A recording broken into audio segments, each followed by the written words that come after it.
Akshay IPS interview అప్పుడే నేను మీతో ఒక మంచి కాన్వర్జేషన్ నాకు అది గుర్తుంది. తను నాది చూస్తుంటే మీరు పగలబడి నవ్వారు, ఏంటి ఆడి గురించి అంత ఇంపార్టెన్స్ ఇవ్వాల్సిన అవసరం ఏంటి అన్నట్టు. అది ఎస్ అయితే నేను చూశాను, అది మీరు చూసింటారు. బట్ నా నవ్వులో మాత్రం అర్థం అది కాదు. నేను మీకు తర్వాత కూడా మెసేజ్ చేశాను నిజంగానే, రియలీ. ఎందుకంటే అంటే ఒక ఐపీఎస్ ఆఫీసర్ ఒక సినిమా డైరెక్టర్ని చూసి ఒక అంత ఇంపాక్ట్ ఉందా అనేది నాకు ఆశ్చర్యంతో కూడుకున్న. First of all I don't think it is about my film అండి. తను I think he was probably influenced by రామోయిజం. I don't think it's about my films. నా ఇంటర్వ్యూస్ లేకపోతే రామోయిజం ఆస్పెక్ట్ అనేది తను కొంచెం ఎఫెక్ట్ చేసింది. కానీ నేను ఫిల్మ్ డైరెక్టర్ అనేది ఐ థింక్ ఇన్సిడెంట్ లేదు దాంట్లో. ఎందుకంటే నాకు ఆయన చెప్పింది ఏంటంటే ఇంటర్వ్యూలో, రీసెంట్ కూడా నేను ఈ కరోనా సిచ్యువేషన్స్ ఆయన ఉన్న జిల్లాలో ఎలా ఉంది ఏంటి అనేది ఫోన్ చేస్తే మీ యాక్సెంట్ దిగిపోయారు ఆయన. యా అండం కానీ the way speak to the people అసలు యాస్టీస్గా మీ రెప్లికానా అన్నట్టుగా తయారైపోయారు. నేను అనుకున్నా, నేను అడిగాను మీరు అన్నిది ఎలా అంటే నేను వైరస్ తను ఇన్ఫెక్ట్ చేసినట్టు అనిపిస్తుంది. మీ ఇన్ఫ్లుయెన్స్ అతని మీద అంత ఉంది. నాకు ఇంటర్వ్యూకి వెళ్ళే ముందు మెయిన్స్ ఇంటర్వ్యూకి వెళ్ళడం అంటే, మెయిన్స్ అయిపోయి ఇంటర్వ్యూకి వెళ్ళడం అంటే it's not a small thing actually.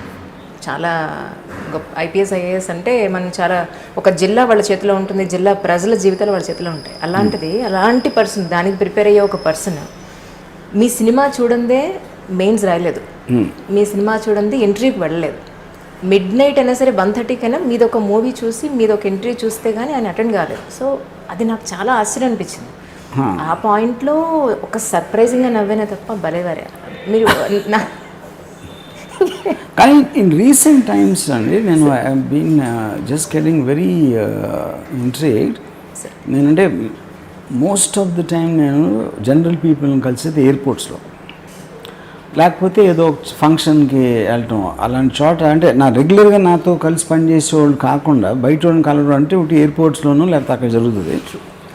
The number of people who come and tell me about మీ రామోయిజం చూసామండి, మీరు ఇంటర్వ్యూ అది చూసాం ఇది చూసాం అంటే they are getting influence all age groups. అది యంగ్ టీనేజర్స్ ప్రాబ్లీ నా సినిమా ఇప్పుడు చూసుంటారు వాళ్ళు. బట్ ఏదో రెస్టారెంట్కి వెళ్తే all these teenagers will come and take autographs for రామోయిజం. క్రెడిట్ గోస్ టు స్వప్న లేకపోతే మీరేనా? స్వప్న తీసింది బయటికి. Whatever you know. Also one more thing is, నాకు మధ్యన ఒక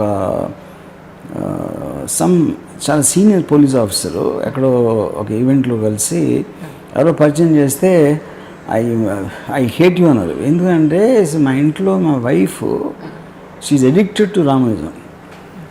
మీ నా ఇష్టం పుస్తకం ఉంటుంది, లివింగ్ రూమ్లో ఉంటుంది, అక్కడ కిచెన్లో ఉంటుంది, డైనింగ్ టేబుల్ ఉంటే డైనింగ్ టేబుల్ దగ్గర ఉంటుంది, బెడ్రూమ్లో ఉంటుంది. అంటే మేము మా ఇంట్లో మిగతా ఫ్యామిలీ మెంబర్స్తో పాటు మీ ఫేస్ కూడా ఉంది. ఏం మాట్లాడినా మీరు ఆర్జీవి ఏమన్నారంటే మిమ్మల్ని కోట్ చేస్తూ ఉంటుంది. అందుకని మా ఫ్యామిలీ మొత్తానికి చిరాకు వచ్చేసింది మీ మీద. మా ఆవిడకి మీ మీద ఉన్న ఇష్టం మొదలని చెప్పారు. For more videos, please subscribe to iDream. Hi, this is Sai Kripa, Strength Coach. For more videos, please subscribe to iDream. And more videos, please subscribe to iDream Media. Hi, I am Sirisha Reddy, fashion designer. Please subscribe to iDream Media. For more videos, please subscribe iDream Media. Please do subscribe to iDream. Hello అందరికీ నమస్కారం, నేను మీ Getup Srinu. Please subscribe to iDream Media. iDream అంటే నా కళల channel subscribe చేసుకున్న నోరు తిరుగుతలేదు, మీరైతే గంట గుర్తు కొట్టండి.